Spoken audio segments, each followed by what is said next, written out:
Hello, everybody. We're going to wait a little bit and give people a chance to join the webinar, and we'll get started around 2 minutes after noon.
Hi, everyone, and thank you for joining us here today. My name is Emma Skalka, and I'm the VP of Sales and Marketing here at Victor Stanley, as well as the co-chair of the TCLF board together with Eric Groff.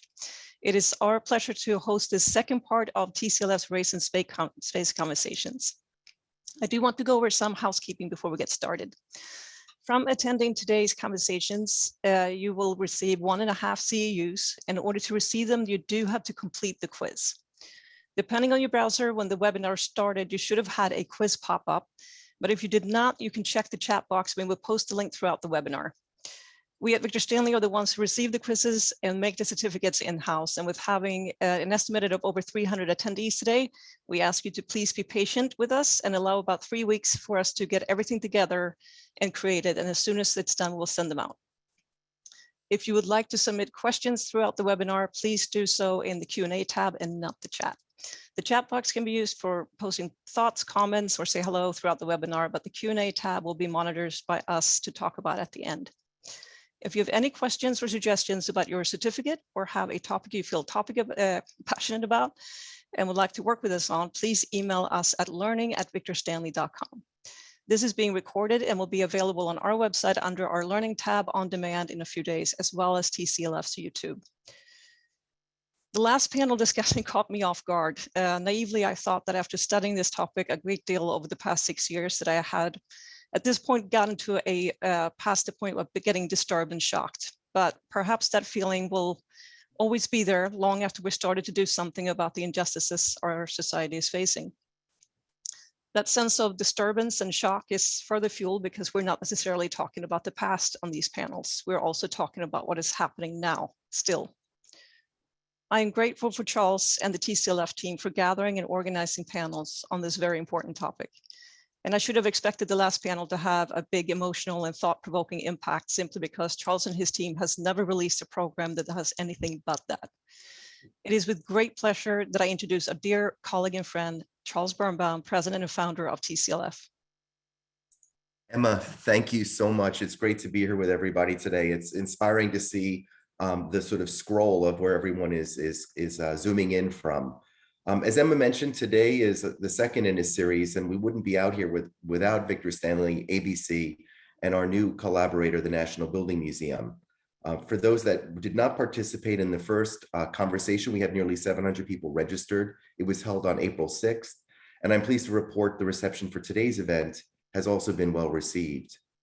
Now, let me begin by providing some context for how today's event fits within our broader programmatic agenda, especially for those who did not attend the first Race and Space conversation. In December last year, we unveiled our annual thematic report and our digital exhibition under the umbrella of Landslide. The report's overarching themes focused on nationally significant cultural landscapes associated with African Americans, Hispanic Americans, and Native peoples that are threatened and or at risk. During today's event, you'll hear from representatives from 2 of the 13 sites in that report and 1 from a recently designated landslide site. In addition, There's been an important development at another site in the report, the Shockoe Hill African Burying Ground in Richmond, Virginia, which operated for much of the 19th century and was once the largest burial site for free and enslaved people of color, with more than 22,000 interments. It was also subjected to repeated deprivations in the 19th and 20th centuries, from grave robbing to the construction of roadways, railroad tracks, highway overpasses, a gas station, billboards, basically a palimpsest of abuse. Thanks to the determined advocacy of one woman, Lenora McQueen, whose ancestor, an enslaved maid named Katie Carey, who was buried at Shockoe in 1857, we and other organizations are working to prevent high-speed rail lines from going through this hallowed ground. I'm pleased to report that recently Shockoe Hill African Burial Ground became a Virginia state landmark, and efforts are underway to have the site listed on the National Register of Historic Places. This past Sunday, a commemorative plaque was unveiled on a city-owned portion of the site, and tomorrow morning at 8:10 a.m., turn into CBS This Morning to see a story about Ms. Queen and this hallowed ground. In addition, since early this year, TCLF's been engaged in advocacy efforts concerning the Hiawatha Golf Club in Minneapolis, which in 1938 was the first course in the upper Midwest to allow Black golfers to play. Unlike many urban landscapes associated with the African-American community that have been the target of erasure, this place actually survives. The city's park board, however, plans to redesign the 18-hole course and reduce it to 9 holes. We're working with Darwin Dean, one of today's participants, to prevent that from happening. In fact, efforts are now underway to get the site listed on the National Register of Historic Places. Finally, I'd like to thank all of our speakers who've supported this effort since last year's Landslide report, and now with their engagement today. With that, let me conclude by introducing April De Simone, who is once again serving as our moderator. For those of you that were not with us last time, April is a principal at Trahan Architects and a transdisciplinary designer with 20 years of experience navigating the intersectionality of architecture planning and systems thinking. Her work investigates the implicit and invisible relationship between architecture and the human condition, connecting a deeper understanding of how inequity, supremacy in its various forms, and dehumanization become spatialized and proliferated. In 2015, April co-founded Designing the We, where she launched the co-curated exhibition and platform Undesign the Red Line, which explores the historical and contemporary spatial reverberations of unjust policies and practices like residential racial ordinances, redlining, and urban renewal. April continues to be an invited lecture speaker, facilitator, and inspiring motivator at numerous institutions. With that, let me turn the floor over to April De Simone. Thank you, April. Thank you, Charles. Thank you, Emma, for your opening remarks. It's always a pleasure to be part of the Cultural Landscape Foundation's efforts in really lifting a conversation and a narrative around the important work that highlights, again, the impacts of these legacies that we call dehumanizing or subhumanization. So a privilege to be joined by today's panelists and amazing contributors to creating this momentum moving forward. As I was contemplating after reflecting on many of the work that's happening in Denver and Minneapolis and in Oxford, Maryland, that we will hear about today, I really started to reflect on sort of what's happening in the Bronx community, highlighting things, Charles, that you mentioned around erasure and sort of nostalgic memory to space. And one story in particular in doing this research that came up was the story about Otabenga. And sometimes it's often a missed opportunity or story that most people are not aware of. But it always had an impression on me as a woman from the Bronx, and just that people are unaware as they're going to these sites like the Bronx Zoo that hundreds of thousands of people visit. So in doing this research in 2014, it was how do we accentuate the story? For those of you who don't know, Otabenga was a Congolese pygmy that was housed in the monkey house at the Bronx Zoo that coincided at the heights of scientific racism and eugenics movements in the early 20th century progressive movement. The story of Otabenga raises this question of erasure, that how these legacies have found their way into our spaces. I recently came across an article by the Wildlife Conservation Society in the midst of all what was happening in 2020 and early 2021, with this consciousness of where they are saying we are at this pivotal moment in the world to become one and atone for how spatial narratives are hidden and erased, and apologized for what had happened in this legacy of the Bronx Zoo. And I think, again, as these actions demonstrate, we are in a cataclysmic moment with happenings across the world that are heightening this interrogation of past to present lived experiences and their alignment to define values of equity, freedom, and equality that are rooted in this consciousness that all of us participating in today's panel speak of in democracy and our shared humanity. I lift gratitude again to TCJ's, the Cultural Landscape Foundation's team, and all of the presenters today, its members and its supporters, to convene a space where a through line can be captured, to harness this global awakening, and to raise the awareness, invite conversations, and build knowledge around the role each of us plays in keeping the momentum of this awakening for a just and inclusive society moving forward. Learning more about our presenters' work will exemplifies additional pathways of intentionality. It isn't just that we convene and hear what they're saying and process. It's more that how are we activated to what we interrogate or hold accountable in fields or spaces of preservation, how we choose to invoke design mediums, and the role, again, that each of us is going to play in creating spaces that we can immerse ourselves in that don't allow just things to sort of lose the momentum, but again, harness it and build from it. From Candace Henry's critical project in Oxford, Maryland, to Judge Gary Jackson's work in Lincoln Hill in Denver, and to Darwin's dean, whose story I just tethered to, because again, not being a golf player or into the sport of golf, you and what you had preliminary shared, and I'm looking forward to hearing more today, really made me go and do this deep dive search into Hiawatha and the work you're doing in Minneapolis. As our remark section participant, Angela Kyle, will highlight, what is the through line to all of these stories that really begin to build the necessary understanding, empathy, that breaks these mental and spatial barriers, that again, move us beyond the rhetorical aspects of how we gesture to race and inclusion, and how we accentuate the spaces that we navigate every day to tell a fuller story around what has happened and how can we contend with what has happened in order to create a more just and inclusive society. So without further ado, I'd like to welcome our first presenter of today's amazing session, Judge Gary Jackson. Thank you, Judge Jackson, and look forward to what you're going to share about Lincoln Hill. Well, April, thank you very much.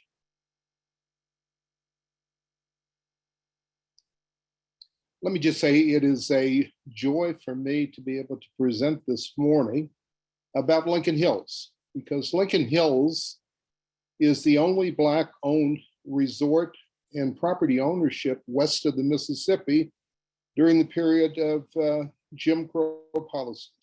We are now celebrating our 100-year anniversary, 100 years of really precious memories. Lincoln Hills survived Jim Crow policies, survived the KKK in Colorado, the Great Depression, integration, the Civil Rights Act of 1964, and today it is still flourishing. I would say that Lincoln Hills has a similar reputation to Oaks Bluff. So if I can have the next slide. Next slide, please. This slide, no, go back, please. That slide there, that shows me. I'm at the signage of Lincoln Hills. This is a photograph of me in February when the snow can be 3 to 4 feet deep. I can say that my love of the outdoors started with my dad, who was the founder of the Sippers and Sliders, which was a black ski club in Denver, Colorado in the 50s. My dad, a World War II veteran with other Army Black veterans, formed the Sippers and Sliders. Next slide, please. This is our family cabin. This is a cabin that was built in 1926. That cabin shows my great-grandfather, who, William Pitts, he's the one wearing the hat. He was the son of an enslaved woman and a slave master. He came to Colorado in 1919. That photograph shows my grandmother, my mother, and her sister. Next slide, please. That's another slide of my mother, her brother, sister, and cousin. And as you can see in the back of the slide, there is the outhouse, the dreaded outhouse. Next slide, please. That's a slide of my brother and I. This was probably taken in about 1948. The family car, it's a 1948 Dodge, is over on the left-hand side. As you can see, my mother and father used to like to dress us alike. Now, 75 years later, I can dress differently than my brother. Next slide. That's a slide showing the Dinky. That was the train that would bring Black folks to Lincoln Hills. This is a slide showing the girls leaving the train to go to the Phyllis Wheatley Black YWCA camp. This was a camp that flourished basically from about 1930 to 1945. It was a camp that was created because Black girls could not go to white WCA camps, so we created our own. Next slide. That's a slide of Wink's Tavern. Wink's Tavern was basically a juke joint. It had a dance floor, a slot machine. Small bands from Kansas City and Chicago would come to play at Wink's Tavern. During the summer, there would be 5,000 visitors between Memorial Day and Labor Day that would come to Lincoln Hills. They would come by train and car. Next slide. That's a slide of Wink's Lodge. It was called Wink's Panorama Lodge. It was created in 1928. It had 6 bedrooms. It had a shower. Anybody in the county could come to that lodge and take a shower for $1. Historic people such as Duke Ellington, Count Basie, Louis Armstrong, writers such as Zora Neale Hurston, Langston Hughes would visit Lincoln Hills in order to recreate, and they would stay at the lodge. Also, Whitney Young, the National Urban League director, he would come to Wink's Lodge. He would be on his way to Aspen for a think tank. If I can go to the next slide. That's the honeymoon cabin, and that's me standing at the honeymoon cabin. That was one of the 10 cabins that was a part of the Wink's Lodge complex that flourished, as I indicated, from 1928 to 1965.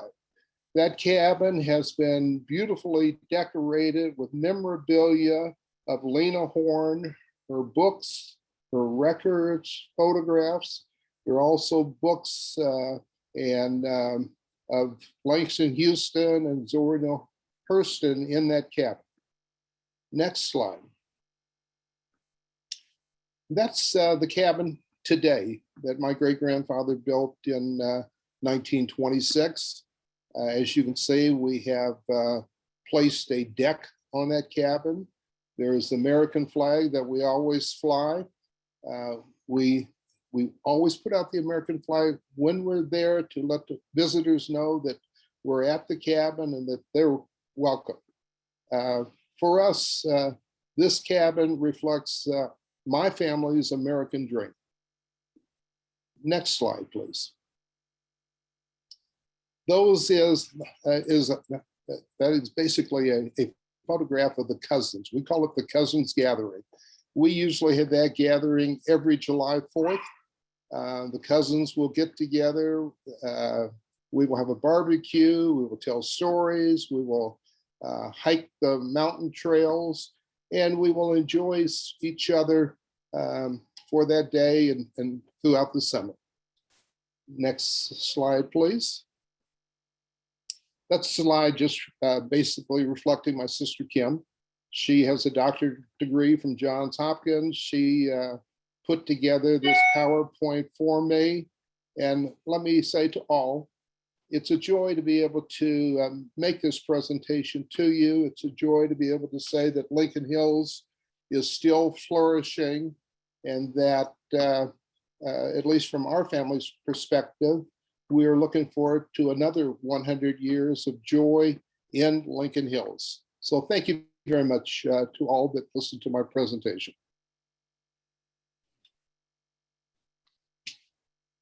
Thank you very much, Judge Jackson. The more I was it was mesmerizing. I was sitting there and just the human connections, your mind wonders, what were the intricate moments between all these iconic figures that you mentioned, your family's connections, this interaction, again, really emboldens how places like this are so important to telling a cultural narrative and history. So thank you for your efforts. And I know you have to run, but if there are questions that people have around this in our closing remarks, we will allow for time to feedback, and we're definitely going to follow up with what people share. So thank you so much for your efforts and your work. And I'm looking forward to one day being able to visit a place like Lincoln Hill. Well, what I'll do is I'll put my email address in the chat so that if anybody wants to follow up with me, that they may. Wonderful. Thank you so much. You're welcome. Have a great afternoon. Thank you. Darwin, I am so excited to welcome you. I am moved by, again, all the presentations and these legacies and understanding their importance. But being someone who has no connectivity to golf, I could listen to you for hours and hours and hours. And again, as soon as we got off our call, I started like doing all this deep dive research and geeking out on the information. Thank you so much for joining us today, and really excited for others to share in sort of, again, the mental dance that your story invokes. Well, thank you, April. And it's so nice to be here amongst people that care about our past and our future. And I am extremely happy to be here and see all of you. So in the essence of time, I'll move right into Hiawatha Golf Course. The land for the golf course was actually purchased in 1922. So 100 years ago, the plans were laid for Hiawatha Golf Course to be opened in 1932. So in 32, that golf course is historically located in an African-American neighborhood, which oddly enough is where we were redlined to in South Minneapolis. At this point, the neighborhood is affectionately known as Bronzeville. And the honorary mayor of Bronzeville, go to next. That's a shot of Hiawatha Golf Course, and you can see how beautiful that golf course is and how well it's laid out. That's the mayor of Bronzeville, a gentleman named Jimmy SLEMMONS. Jimmy SLEMMONS rallied the neighborhood to come and see this brand new golf course that was built just south of African-American homes. Most people that wanted to play golf, they could walk to the golf course. But it was Jimmy SLEMMONS who was one of the first people to step up and rally the people in the neighborhood and brought them to this brand new site that had been built. Golfers within the community came out in droves to actually play the brand new course called Hiawatha. People that didn't play golf, they came too, just to see what this game is about, to find out what golfers are actually doing. And there were golfers on the fairways and the greens. There were galleries following their favorite golfers in the community around, just to find out what the game of golf was about. So it was an exciting time for people in the community when this golf course came about. That's a shot of an invitation to come out, not just for golfers, but an invitation to the community to come out to this golf tournament and watch the events that were taking place. So you had golfers from all over the country that would come to Minneapolis to play golf. The gentleman that's standing in the center of that photograph is Mr. James Lee. He was one of the first golfers to win the bronze tournament. And Jimmy SLEMMONS started the bronze tournament so that these golfers that came out to play the game of golf had an opportunity to arrive at a handicap and continue to play golf throughout the nation, as opposed to just in Minneapolis. And then there came a gentleman named Solomon Hughes, who changed the picture for all golfers in Minneapolis. Mr. Solomon Hughes won the National Negro Golf Championship in 1935. That meant that he played against some of the best golfers in the country at that time. And he won the championship. As you can see, a trophy being presented to him when he won the championship. The nice thing I like about this picture is golfers today, we dress in a polo shirt, maybe some jeans and perhaps some slacks. Mr. Solomon Hughes in his shirt and tie and his dress pants went out and played a golf and looked like he had just stepped out of Sunday school.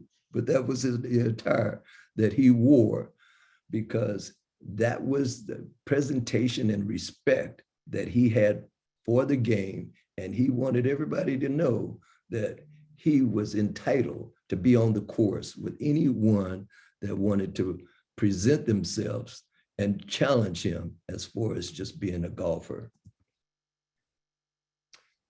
In 1948, Solomon Hughes was denied entry into the St. Paul Open. He and Ted Rose were denied that because the PGA had a clause called the Caucasian clause that prevented them from actually being involved in any PGA tournament. And with that, Solomon Hughes wanted to teach people in the neighborhood and in the community how to play golf. And he improved all the golfers that he taught, including, you might note in this picture, a gentleman that is widely known in the US, and his name is Joe Louis. Solomon Hughes on Hiawatha Golf Course taught Joe Louis how to play golf, taught Joe Louis everything that he needed to know about handling golf clubs and where to hit the golf ball to stay out of trouble.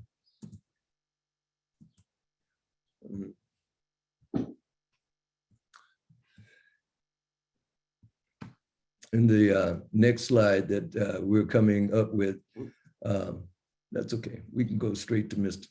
That's Solomon Hughes with Joe Louis in his house in Minneapolis. And they became fast friends. At one point in time, Joe Louis asked Mr. Hughes if he would become his personal trainer and teach him everything that he needed to know about golf to be competitive. And so Mr. Hughes, being the family man that he is, declined. He told Joe Louis that it was more important for him to be at home with his family than to actually come to California, and vice versa, him coming out to learn how to play golf. So instead of Solomon Hughes being Joe Lewis's trainer, Mr. Ted Rose stepped in and filled those shoes. Teddy Rhodes and Solomon Hughes played lots of golf at Hiawatha. Ted Rhodes would come to Minneapolis to play, and also Solomon Hughes would go to Memphis to play in various tournaments with Ted Rhodes. So they were fast friends, and they played golf all over the United States, in particular on the Negro League. In this particular newspaper article, it opens up by telling you right off the bat, St. Paul opened bars golfers, and the golfers that they barred was Solomon Hughes and Ted Rose, preventing them from being and displaying the type of championship skills that they had and still are known for today. They were refused and not allowed to play golf with any PGA event. So as time went by versus Solomon Hughes, who was a very humble individual, versus he taking up the challenge of the PGA, he decided instead to teach the local golfers how to step up and play the game of golf at a very high professional level. That's Mr. Hughes in the center, basically explaining the details about some of the clubs that he has in his bag and what they're supposed to be utilized for. And so you can see the pleasure that all these gentlemen have on their face just in listening to this man talk to them at a very high level about the game of golf. And notice how happy everybody is. That's the kind of pleasure Solomon Hughes brought to the party. He was just that kind of a guy. Here is a picture of the gallery that would show up at Hiawatha Golf Course and the people that would come out just to watch these golfers play. Sometimes there would be 500 to 1,000 people following their favorite golfer around Hiawatha.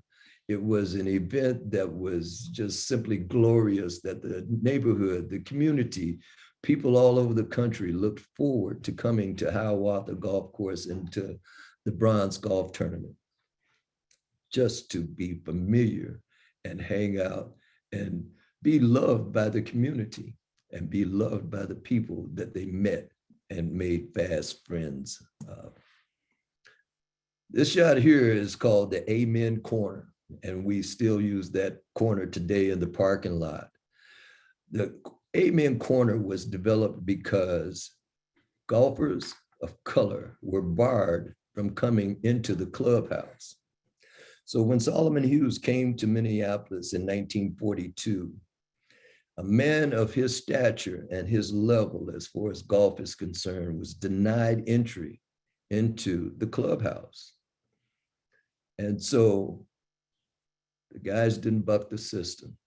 They started their own clubhouse in what's called Amen Corner. And this is just a shot of activity. The guys would get together, they'd tally up their scores, they'd become familiar and fast friends with each other. And it was an opportunity to discuss things that we need to talk about in the community, events that we needed to discuss with people that didn't live in Bronzeville. This gentleman's face is widely known worldwide, and that's the face of Mr. Tiger Woods. Tiger Woods came to Hiawatha Golf Course in 1999 to promote his program, The First Tee, which is a program to teach youth how to play golf. He selected Hiawatha because Hiawatha had a large African-American population.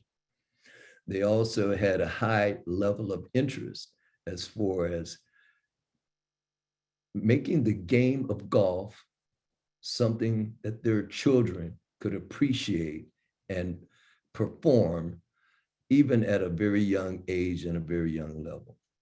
And Tiger took the time, along with his father, Earl Woods, to come to Minneapolis to promote the First Tee Foundation and also just promote community events and bring out the community to come to Hiawatha and play golf. That's a shot of Tiger giving instructions. Now, can you imagine this young man's thoughts and ideas? He has the #1 golfer in the world talking to him about his golf swing. And you could tell that that young man paid attention because his head is down and his swing is almost perfect under the watchful eye of Tiger Woods and all the rest of the kids out there on the golf course. That's the type of activity that the bronze tournament and the junior bronze tournament brings to Minneapolis today. And part of that is the youth, the community, the people in the area look forward to the bronze, the junior bronze, because it's still a community event today. The people that you see in this photograph, one of the gentlemen standing in the back, in the middle, and well, it kind of looks like a pink attire to me, the color pink. But however, that gentleman is named Bob Shelton. Bob Shelton knew Solomon Hughes, and he also will be interviewed by Hess Royce to gather the historical information that we need to promote the historical and cultural value of Hiawatha. And so he's one of the people that we're talking to gather that information. Bob not only supports the children still to this day, but he's an avid golfer that comes to the bronze tournament and support us at the bronze tournament. Last year, we had a champion, Bobby Ngechi, who's from Kenya. And Bobby shot a subpar round to win the bronze championship last year. And he is a marvelous, marvelous golfer that shows up to the tournament and help us promote it each and every year. And just for kicks and giggles, I'll point out that young man that's in the background. That's my grandson. And he will grow up to be an excellent golfer because he can putt, chip, and he's got a beautiful golf swing, as can be seen in one of the interviews that we have with the Golf Channel. One thing that is happening to Hiawatha today is it's under attack. And when I say under attack, I mean severely. The Minneapolis Park and Recreation Board would like to reduce Hiawatha to a 9-hole golf course versus a championship 18-hole golf course. So funding virtually stopped coming to Hiawatha, even though it generates revenue continuously. Funds did not reach the grounds of Hiawatha. Instead, funds were disseminated every place but Hiawatha, even though revenue, FEMA funding, and so forth. Part of the disrepair and disrespect that goes on at Hiawatha is what you can see on hole number 13. You can see that that sign has been spray painted, and that's the exact hole that Tiger Woods did his presentation on in 1999, hole number 13, that par 5. He came out and he did a demonstration on that hole.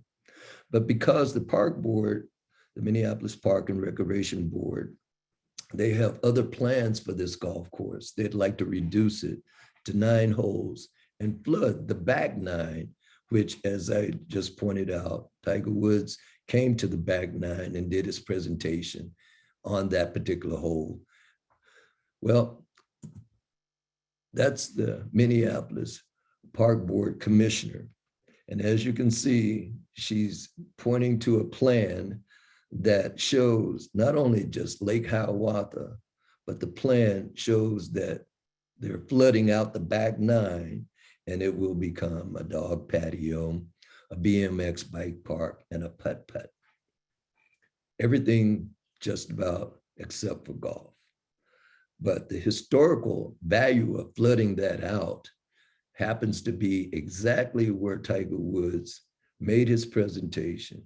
It happens to be right where most golfers come to essentially pay respect to Tiger, because when we play hole number 13, everybody that was around in 1999 and familiar with the fact that Tiger Woods came and performed a demonstration on that particular hole, everybody tries to do what Tiger did. And that's almost impossible for an amateur golfer. We watched him bounce a ball on one club and with one hand, shoot the ball out over 200 yards. That's something that I can't do to this day.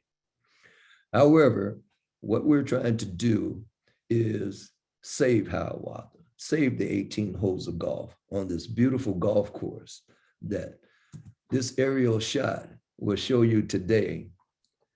The golf course, in spite of funding being taken away, revenue that this golf course generates being divided up and moving to different courses, different places.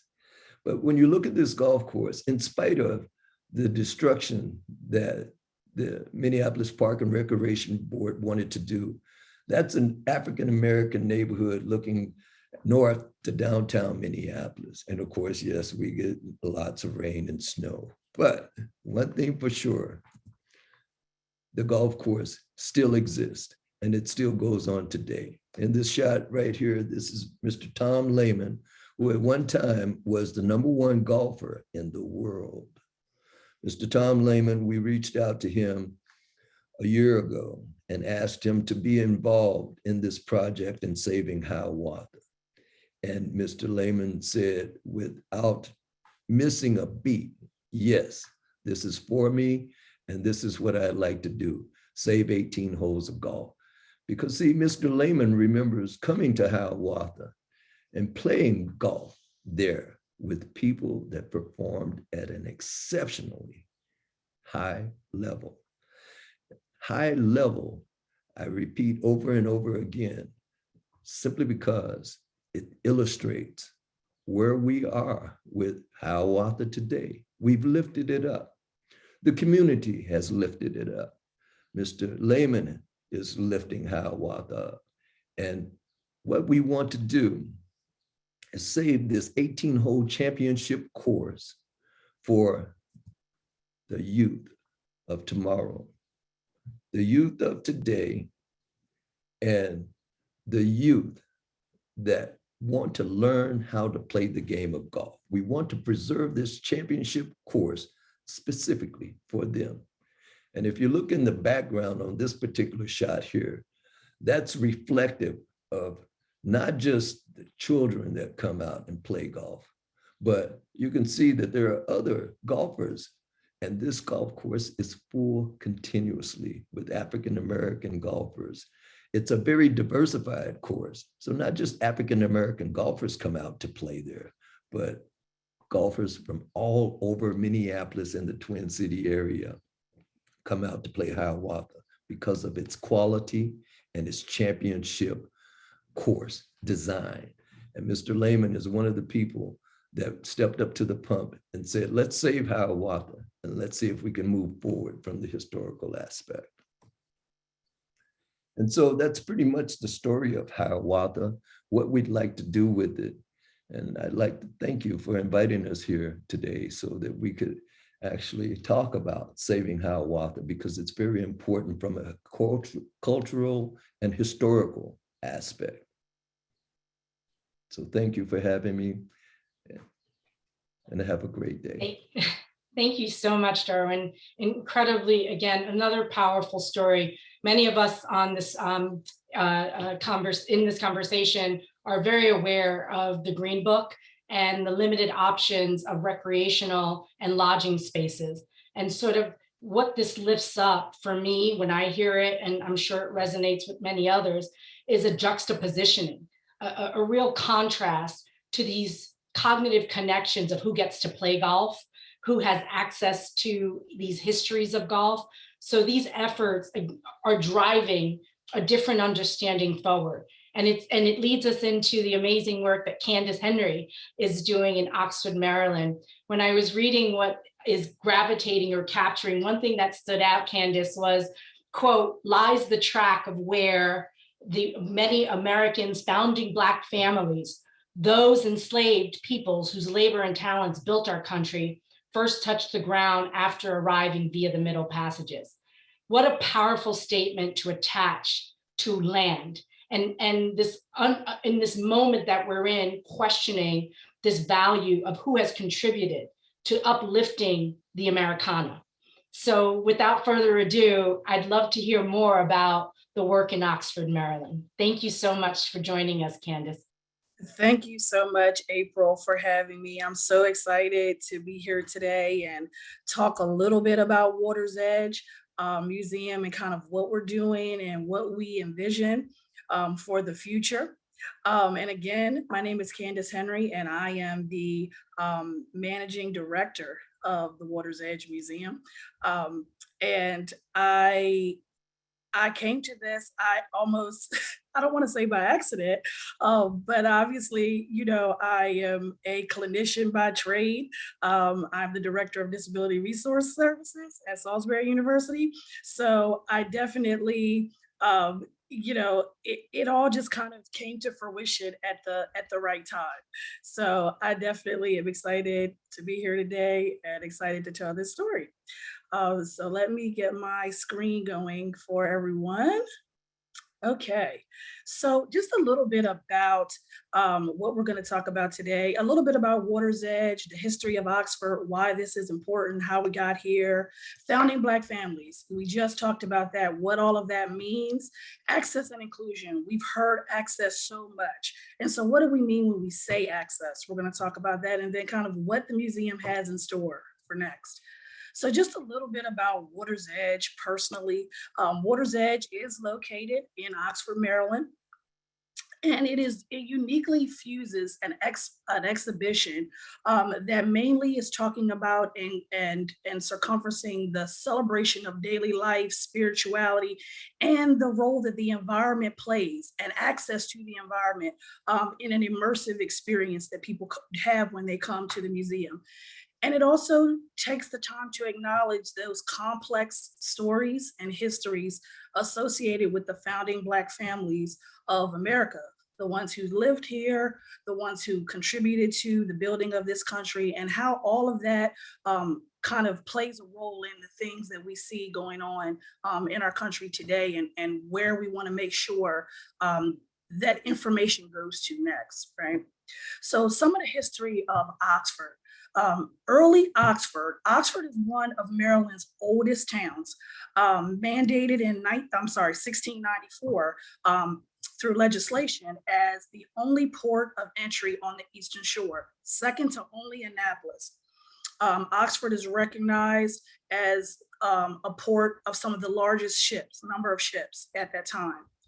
But when we're talking about the Middle Passage, you know, mainly when we're talking about things coming into Oxford was a major maritime tobacco port during the colonial period. And we know that there were 4 transatlantic ships and 25 intra-American voyages that delivered captive Africans to Oxford and local plantations in this area. The last known voyage docked on April 11th, 1772. And so we are located right here. And this is right, literally, when I walk out of the doors of the Water's Edge Museum, I can see the Strand, and the Strand looks out on the water of the Shred Avon, which is here. So we can literally look right out, walk right off the platform and see the Water's Edge. And over the centuries, enslaved Africans and their descendants made the agricultural and maritime commercial development of this region what it was. Ancestors of many of Maryland's founding Black families touched the mainlands of North America here, and we're proud of that. And as a person who is born and raised in Talbot County, that is a history that I never learned in any classroom. I never heard about it. I grew up in the presence of my grandparents. And they talked a lot about history, but not really so much local history. And I feel like that's super important to our next generation and our current folks to understand what was actually going on here and why it was important. And, kind of thinking about the way that Oxford has changed over time, it makes me think about, Waters Turpin, Oxford-born professor at Morgan State University. He provides some context for stories that he heard as a child growing up in Oxford about the water's edge itself, and provides some great depictions of that in his 1937 book, These Low Grounds. And he says it just provides a candid account of what life was like. He talked about little clusters of frame houses and hotels, which are now seaside resorts. And that perspective is so familiar and relevant to the historical disparities in relationship to recreation, access, and inclusion. And so when we say founding Black families, what are we talking about? We're talking about the ancestors who were brought here to this country in chains that played a significant role in the building of this country. And it is not diminishing, devaluing the role that other people played, that other cultural groups played, but it is acknowledging the role that African Americans played in spite of all of the challenges that were associated with that. All the challenges associated with fighting for a country for which you had no rights in. All the challenges associated with schools that were not equitable, all the challenges associated with living in conditions that weren't equitable. And so it's important that when we're telling this story, we're not telling a story of, sorrow. We're telling a story of joy when we're talking about founding Black families, because the imagery and the way that people are depicted at the water's edge is showing the confidence, the dignity, and the understanding that they knew the role that they played. They knew the significance of where they were and what they had contributed and what their ancestors had contributed and what they were aware of. And so when we're thinking about all of that, and we're thinking about why that's important, because we have to think of the context of time. We're talking about a lot of the portraits at our museum are in the 1930s, so over 100 years old. And at that time, widespread imagery and advertisement of African-American people were often caricatures, exaggerated features and actions, most commonly perpetuating stereotypes of African Americans, all of which are demeaning psychologically and emotionally, and devalue a person as they are developing their identity. Sitting in a classroom, it is important to hear about slavery. It's important to hear about Martin Luther King, Rosa Parks, and all of those people who paved the way. But those people are often seen as heroic people, because they are. But it's hard to contextually see that when you're sitting in Oxford, Maryland, or you're sitting in Easton, Maryland. It's hard to picture yourself as a Martin Luther King. But when you come into the museum and you see people who look like you, who often have similar last names, have last names that you may have, or have your family members in this area, that gives you a whole nother level of identity and kind of the role that African Americans played in the place where you are now. Ruth Star Rose's depiction of life on the Eastern Shore, through her notes and her work, they actually, to me, challenged the system of her time and introducing people in her world about life of African American people that they had never known before. And so to me, this is mostly depicted, in this picture. This is probably one of my favorites, the Circus 1930. It immediately brings me to the concept of recreation and what that looks like. And the backstory of this painting is there was an announcement in the Star Democrat. The Star Democrat is still Talbot County's local newspaper, about a Memorial Day party where all of the Black members of the community were invited to an estate owned by a family of European descent. This party was held by Ruth Star Rose's mother in honor of Isaac Copper, William Blake, and other people of color who she respected and wanted to honor. And the relationship of this picture and time is, in the middle of the picture, you see someone holding their hands as if they were a clock. And the significance is this picture was supposed to represent the progression of desegregating the area. This picture actually takes place on Talbot County's courthouse. And for those of you who may have contextually known some of the things that have gone on there, we recently moved Maryland's last standing Confederate monument. And so to have this picture be a reflection on that location of what in 1930 she viewed as life progressing forward to a more integrated way, and the relationship between enjoyment of outdoor activities and culture, to me, all play a role in that access. The relationship between recreation plays a critical role in the infrastructure of society. Those are places where people go to enjoy themselves, to unwind. You don't just move to a place for your job. You want to also know what things are there for you to enjoy. However, these places to African-American people also represent places of discrimination, segregation, trauma, and disparity. And it's important to note that it's only been 58 years since the passing of the 1964 Civil Rights Act, where other things, among other things, gave African-American people the permission to go into and enter certain recreational spaces. So when we're talking about access, this is where access meets inclusion. Having the ability to access a space is not necessarily the sense of belonging that's in the space. When you are truly intentional about a person feeling like they belong in a space, you will make intentional, purposeful moves to make that happen. And when you are considering other people and how they're represented and valued, that is where their sense of belonging comes from. And when that happens, when those two things meet, equality and equity begin to form the most beautiful manifestations of genuine diversity in my mind. And when we talk about what's next, educational initiatives, K through 12, collegiate level, programming, mentorship that is grounded in community engagement and grounded in service. I am born and raised in Talbot County. So is my husband, so is his mother, his father, my father, grandparents, etc. We have children in the local school system. I am on the Board of Education. And the reason for all of these things, to understand the importance of our history, where we've come, where we're going, and why it's important to integrate that into the educational environment.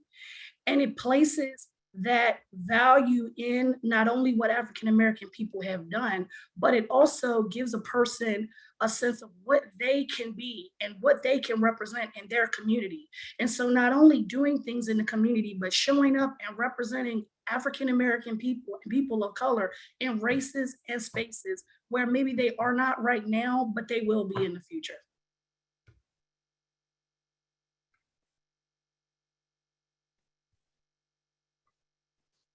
Woof.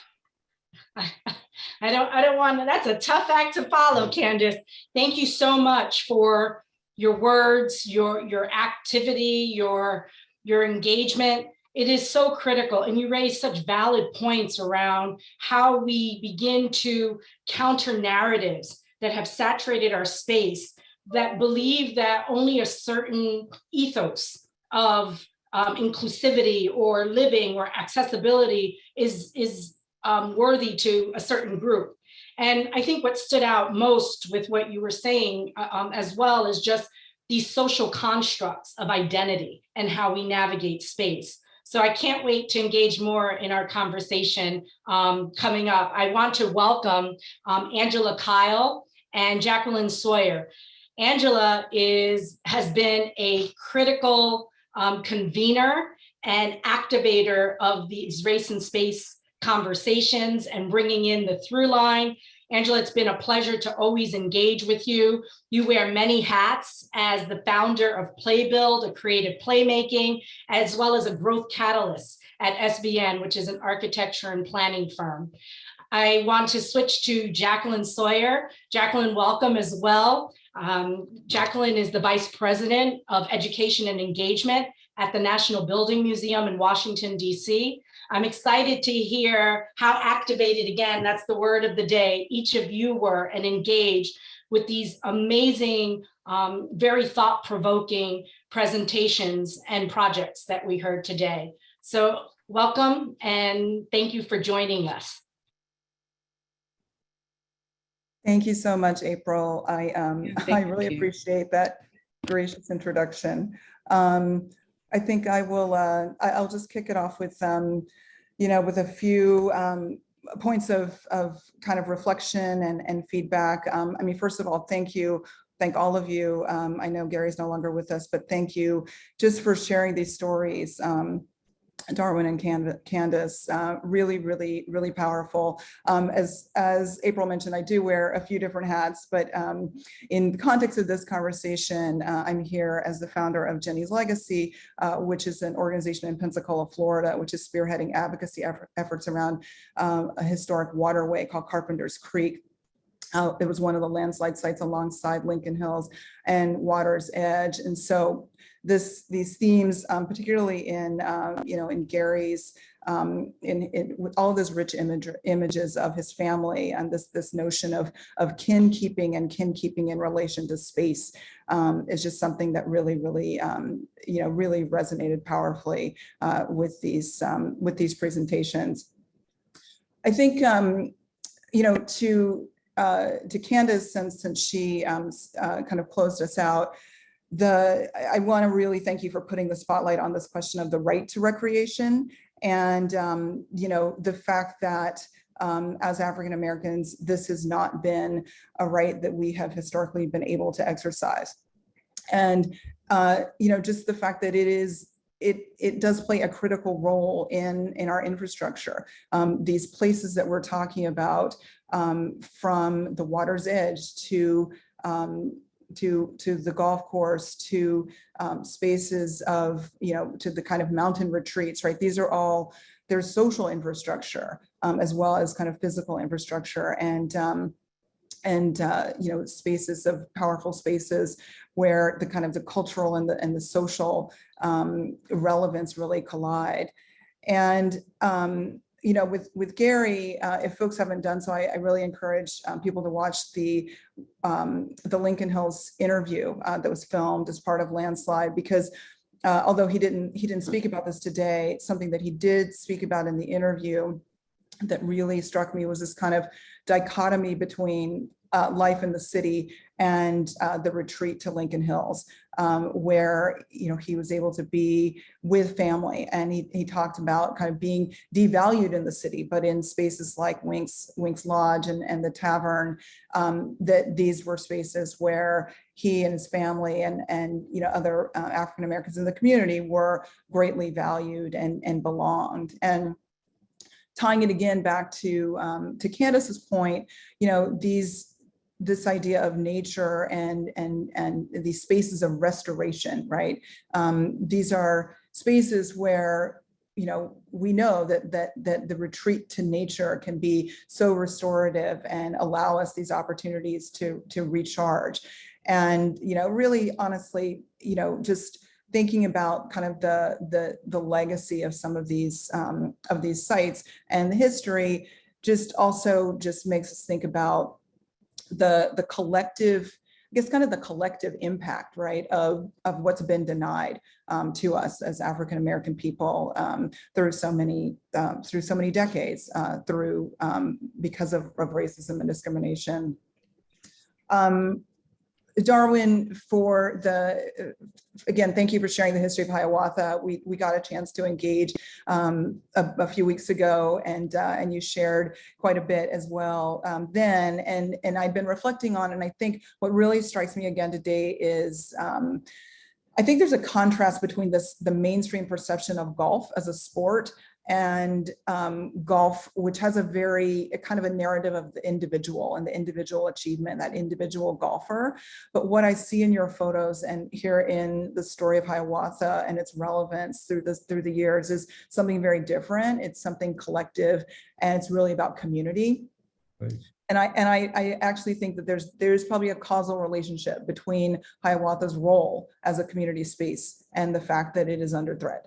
And the disrespect and the vandalism and the kind of the current proposals to flood out the space and turn it into a different type of infrastructure. It's an affront to the Black community, and I think that has something to do with the fact that this space as a golf course probably stands in confrontation to the dominant perception of this form of recreation.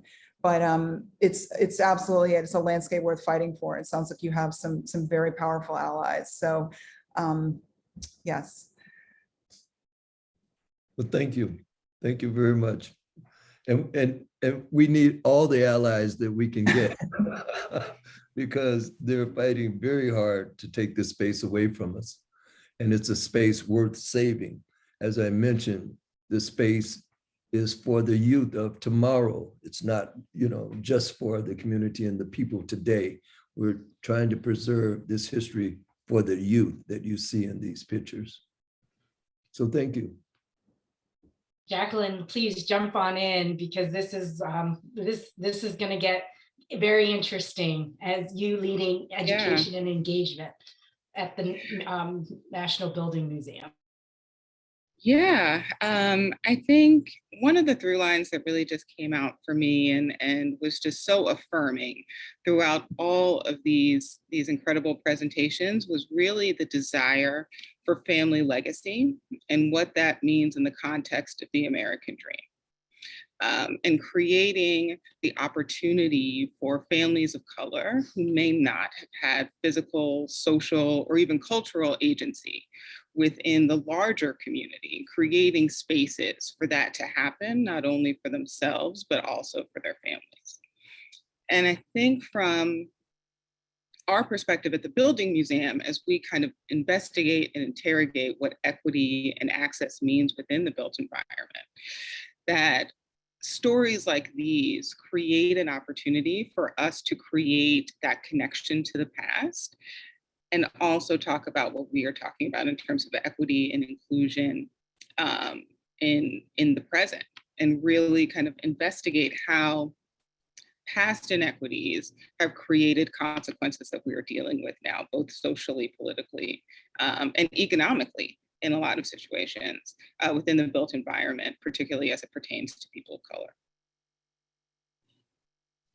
I think what is elevated and what is profound, and in hearing all of the presentations, but even in our own work, what we're doing is, many people don't understand the loss of these sites and spaces and erasure, as you're saying, how it impacts our understanding of navigation, as I said before, but these connectivities to the contributions to a culture of Americana, back to your earlier point. And the efforts can't be reactionary and last minute.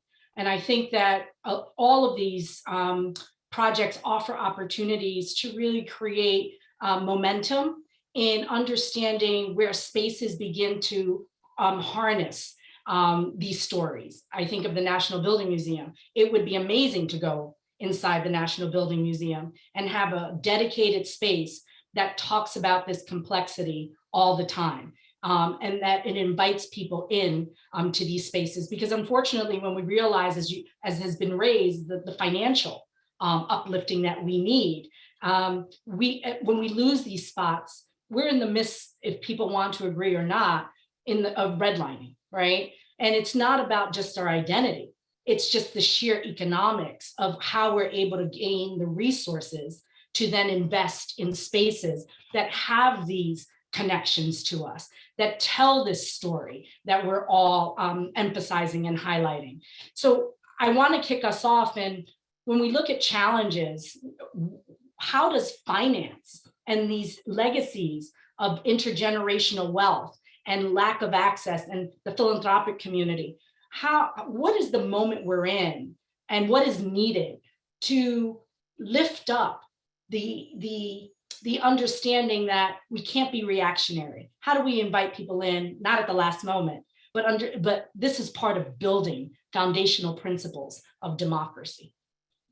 I open it up to all of you to share back, and we can start with, the presenters or whoever, but I'm really interested in how do you engage in financing sort of these visions and goals? So I think, telling the story is one thing, but what we have to remember is that, April, you talked about erasure. And so I think that what we need to remember is that the reason this has been so challenging is because there are a population of people who know all of this already. And so the investment in what we're doing is what we're all doing. There are people who are invested in seeing that come to fruition because they already know the power of what we're saying. They already know that those things occur. They already know the significance of having, a golf course for, African-American golf course where Tiger Woods play golf. I think you need to say no more, right? That is golf in my mind, right? But I think when we think about the fact that we're saying this now, but there are people who already knew these things. And that is how we get to erasure. Because now it's like we don't want people to know these things about themselves, because the mind frame of a person who is generationally enslaved is a state of mind, not only a social construct, it's a state of being. When you feel like that's what you've come from, your aspirations to do certain things is different than when you look at things from a different perspective. So I think that when we're having these conversations, we're really talking about not only like the fear that people have of this information, but it's also the competing of diversity, because we're all fighting for this same little pie. Instead of expanding this pie, we're saying all diverse people have to fight for this pie. And when you do that, you then put multitudes of diverse people against each other for the same piece of pie.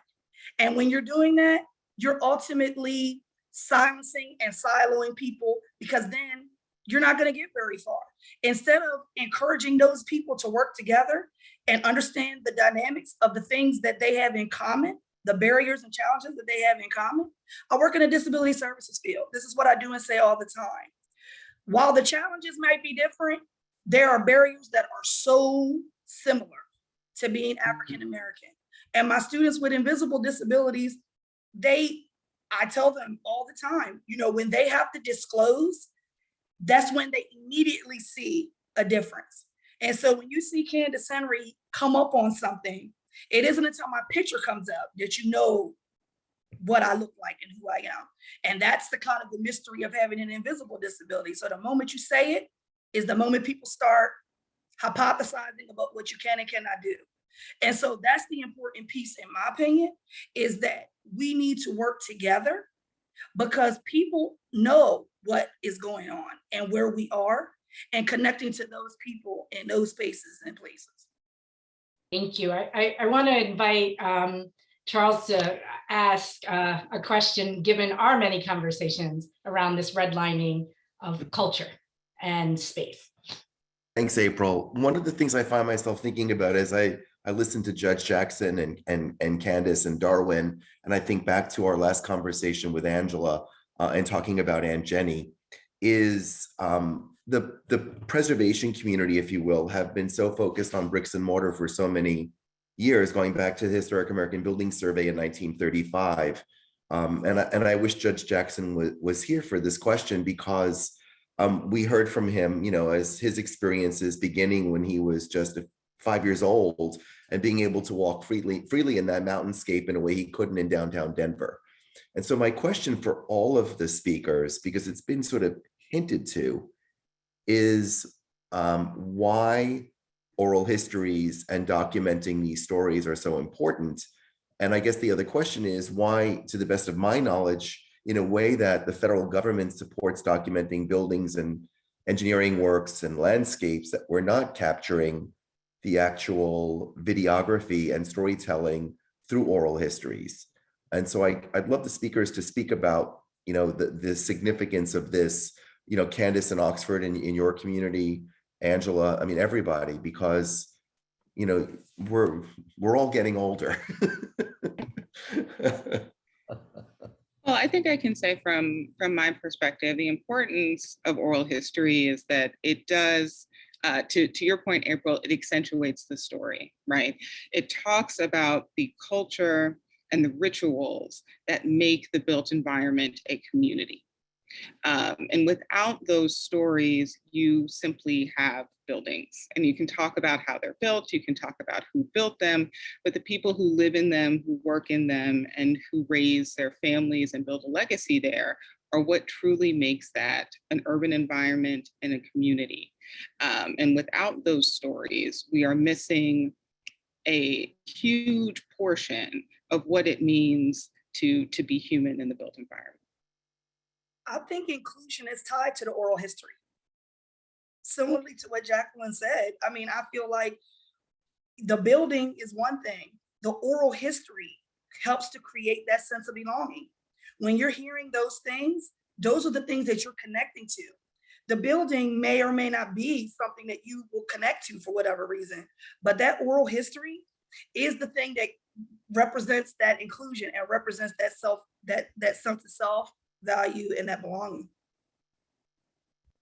I agree with that 100%. I will also just say that, from my experience in the work that I've been doing in Pensacola, the legacy of this creek is very connected to my family. My great-great-grandmother is a woman named Jenny Hudgens, and there is a current planning effort underway. And because partly largely catalyzed, honestly, by Charles and by the Cultural Landscape Foundation's inclusion of this site in Landslide, we have been able to really kind of take that momentum and get more visibility. And because of that, in the most recent planning meeting, the focus on kind of elevating this location and elevating the site and, putting some kind of potential marker there, like that's all now happening. So it's not just about the oral history, though, it's also about the platform for amplification.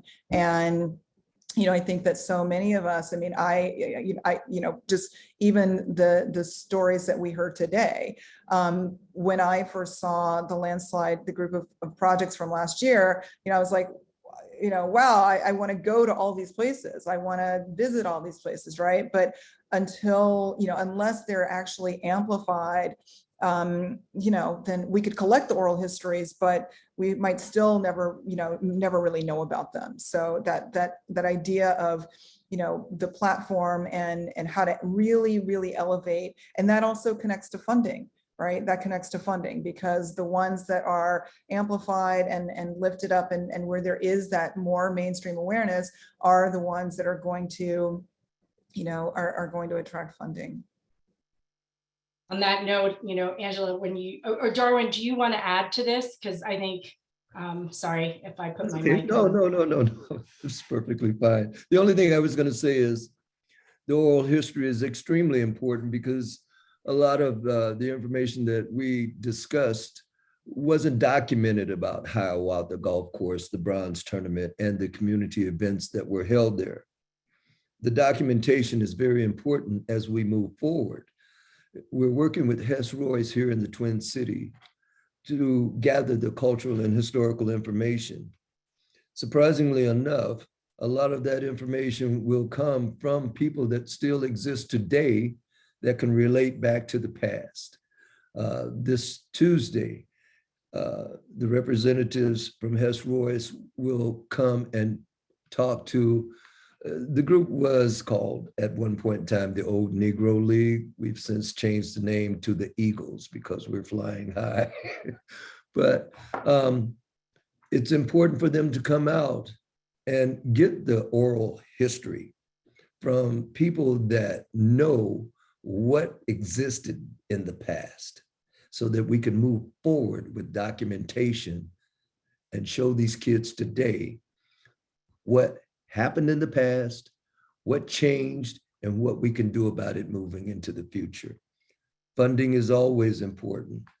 We have to raise funds to pay for the contract for Hess Royce, raise funds to attain a master plan of our own to present to the park board a different alternative about saving Hiawatha. So funding is important. We're on a fundraising initiative right now. We're also trying to gather all the oral history we can to make sure that the documentation is accurate and kids can read about it in the future. It really pulls these threads that we've been talking about, and, to raise Charles's question and what, we started off with Otabenga. And I don't know how, it was a very emotional moment to see how space for so long didn't capture what continues to seep in to the roots of what we value and we don't value. To take a human being and put him in a monkey cage, to equivocate and make a correlation of subhumanization, and no awareness that this was invoked in every aspect, and that has led to these legacies of wanting to preserve a particular oral history, again, highlights the work that has to be done around this. And I think we are in a different moment, that it's not just crowdfunding around the world to put Notre Dame back together again. It's crowdfunding around the world, because I think this even scales these projects, the work you're doing, Jacquelyn, the work you're doing, Angela, really is about uplifting our collective humanity. And we need to unleash the boundaries of that humanity and really begin to say, look what has happened and who started it. No one, I don't like to go around having to enforce an identity. It was socially constructed as a mechanism of erasure. And now, how do we all come together collectively to respond back to this moment and this movement?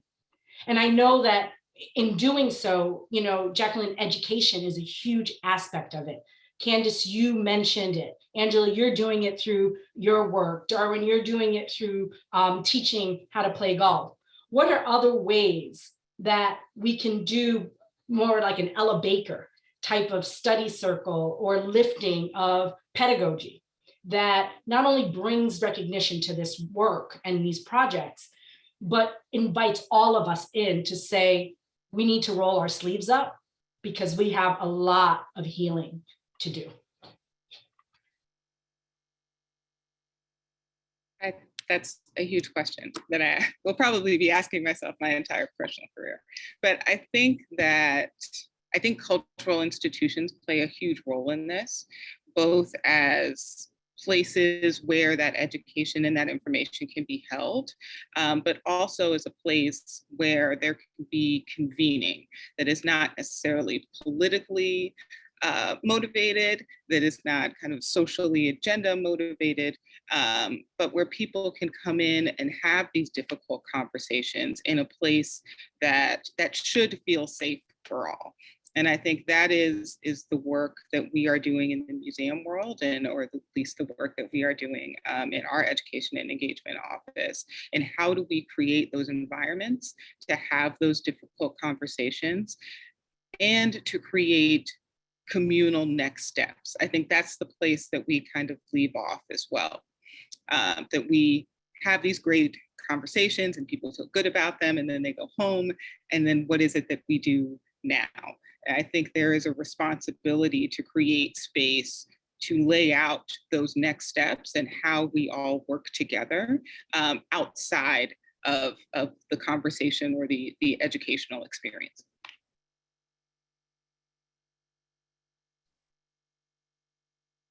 Does anyone else want to add to that? For such a heavy lift, Jacquelyn, that was an excellent job. So thank you for sharing that. So I want to, we only have 5 minutes. I want to give time for anyone in our audience who has a burning question or any closing remarks that each of you would like to give. before we wrap this whole thing up. Again, I encourage those who are listening to please put your question in the chat in the designated area. We have a couple there that will line up, but would like to turn the floor over to our amazing panel. Thank you, Angela, Jacquelyn, Candance, Darwin, and Gary for, again, invoking, I'm emotional, I've been feeling it, but thank you so much for the energy and this exchange. Well, the only thing I have to say is it's been a real pleasure to have an opportunity to talk with people of this level and an audience that can appreciate what has to be done in order to preserve historical and cultural values. So this is a real excitement for me and a real joy. So thank you very much for inviting me to be here. And July 30th is the bronze tournament. If you're in the neighborhood, by all means, drop by. It's at Hiawatha, by the way. I echo those same sentiments. Just thank you all once again. It's always so refreshing and affirming to be in a space where people recognize, the value and the importance and significance of history and culture and, the environment and how all those things are so significant to what we're currently going through. We're here on the Eastern Shore of Maryland. You're welcome anytime. We're open 7 days a week. I'm not always here, but there's always somebody here. But I welcome anyone who wants to come and visit and have that experience of being at the water's edge. And once again, just thank you all. I appreciate it.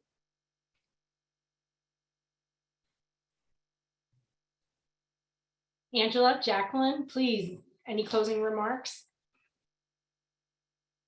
Only to say thank you so much to Darwin, Candance, and I know Gary's left us, but just for sharing these stories and really bringing them to life with so many personal personal imagery, family history.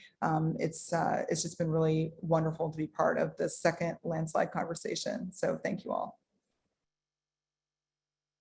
Yeah, I just have to echo the thank you. It has been a pleasure to be a part of this conversation and to hear what is going on. I think it was kind of brought up earlier in the conversation, but the idea of local history and the efforts to preserve that and to amplify that and create opportunities for younger folks to learn about the legacy that they are a part of. So thank you, all of you. April, I'm just going to jump in here and put one little infomercial on at the end, just in case we have some newbies here. I think one of the things that we've heard kind of is maybe a moderate whisper is a call to action. The what next? We're inspired by these stories. There's a call to action. And although we haven't mentioned this, I do want to ask people if they're interested to save the date on Friday, October 28th. We'll be convening a conference on landscape activism at the Nasher Sculpture Center. Our speakers will include April De Simone and Angela Kyle, among others, but it will be national in scope, looking at all of the issues surrounding the premise of what is an activist practice today. This will be our second in our Oberlander Prize Forum and an apt celebration of this year's laureate, Julie Bargman, who herself has been referred to as the toxic avenger by media. So we hope to see you in Dallas and also online for our next Race and Space conversation. April, Angela, Jacquelyn, Darwin, Candance, and Judge Johnson, thank you so much for being with us today. This was truly inspiring. Thank you so very much to the panel, Charles, Aileen, and Celia. It takes a lot of effort to create content and organize something like this, and I appreciate your efforts tremendously. More than anything, I appreciate the words, thoughts, and experiences that you've shared with us today, and I look forward to the future conversations and actions that will come out of this. Thank you also to all of you who joined us today, as well as Sarah, Becky, and Andrew here at Victor Stanley, who have made it possible for us to share our Zoom platform with everybody today. For those of you who weren't here in the beginning, In order to get the 1.5 CEUs, you do have to complete the quiz. The link in this to the email is in the chat tab. If you have any issues regarding your quiz, please email learning@victorstanley.com. Your representative will be emailing you with your certificate if you completed the quiz within the next week. Thank you again. Thank you so much, everyone. Enjoy your week. Take care. Bye-bye. Thanks, everyone.